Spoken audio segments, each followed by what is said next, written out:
Welcome to the Darlington FC podcast. This week we're joined by Darlington FC manager Martin Gray. Hi Martin. Afternoon. Okay, so the match at the weekend with Camel Led was postponed. Do you think the two-week break will affect the momentum and the form of the players on their unbeaten run at the moment? It's always disappointing. Obviously we're in a good run. We've sort of won 9 out of 10 and had a draw as well. So we're in a real good form. Like every manager, when you're in good form, you want to try and keep that going. So, it was very frustrating, very disappointing. Having said that, we turned things around very, very quickly on Saturday. We had the players in for a real physical training exercise. So, we acted the best way we could and tried to keep the focus. As much as we were disappointed, it was just one of them things, the weather got the better of it. So obviously you say it's disappointing. So what do you do in that? What happens in that scenario when the match is called off for you? It's just a quick turnaround because you try and prepare for the game, but also you've always got a backup plan. I'm very high on fitness and keeping players' fitness levels very high. This time last year we had a sort of real bad winter, and we had about a two or three week break where we couldn't sort of get games in. So we sort of we put the ball away occasionally and did boxing or some team building exercises. So we had a real good session Saturday and. Kept the focus, kept the players' spirits high, kept them laughing and joking, and just spending more time with them. We had sort of a good 2 or 3 hours working on Saturday. So this week the team visit Kendal Town. What are your thoughts ahead of that match?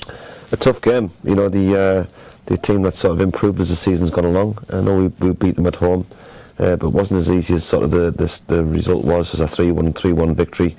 They've improved. They've got a new manager who's very young. Very enthusiastic, got his own ideas.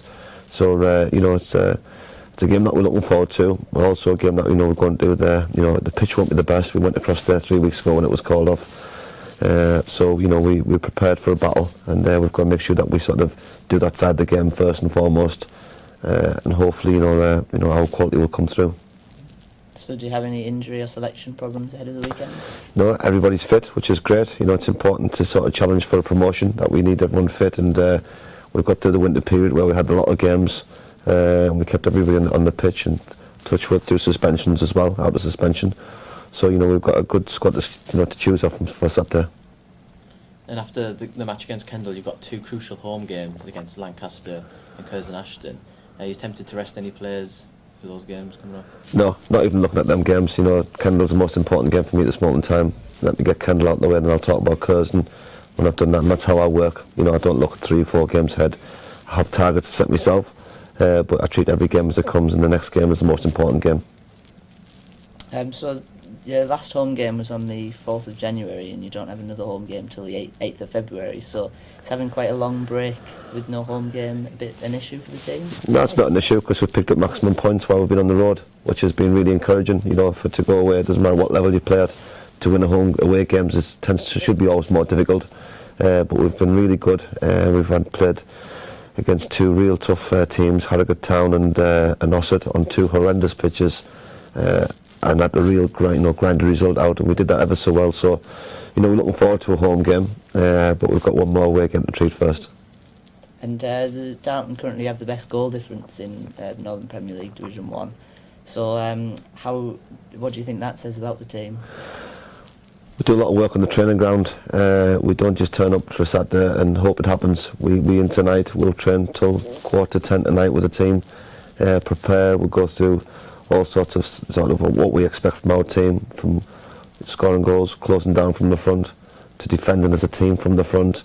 And we had real success last year in our last league that we're in, and we've continued that this year. We know we've got goals, but also we've got to be as good defensively as you are, putting the ball in the back of the net. And as a team, we've done that very, very well.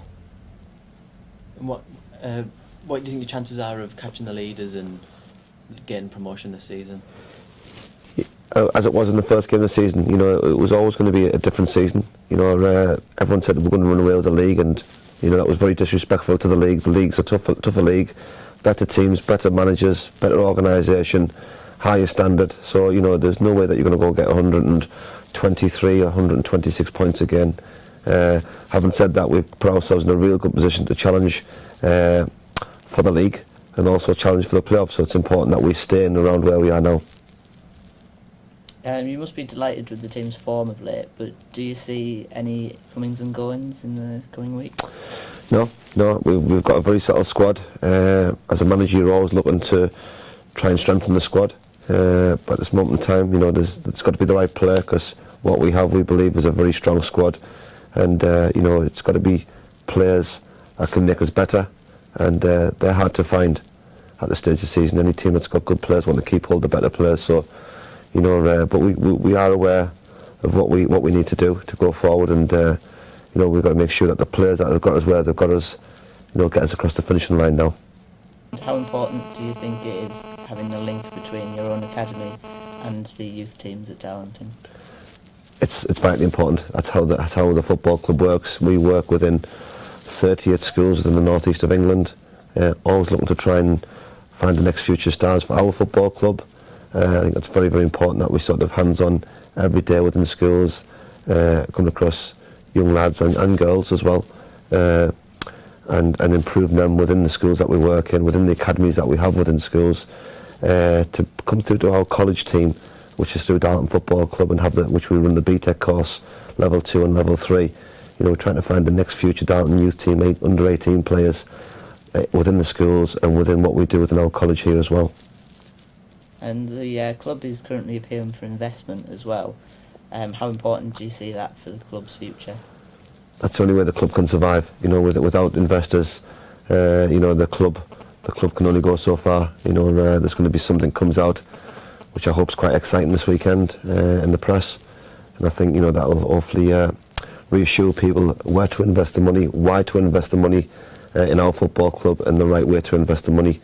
And hopefully, when people see what is going to come out this weekend, hopefully that will give the people encouragement, because without that financial support from everybody that is a Darlington fan, the club can only go so far.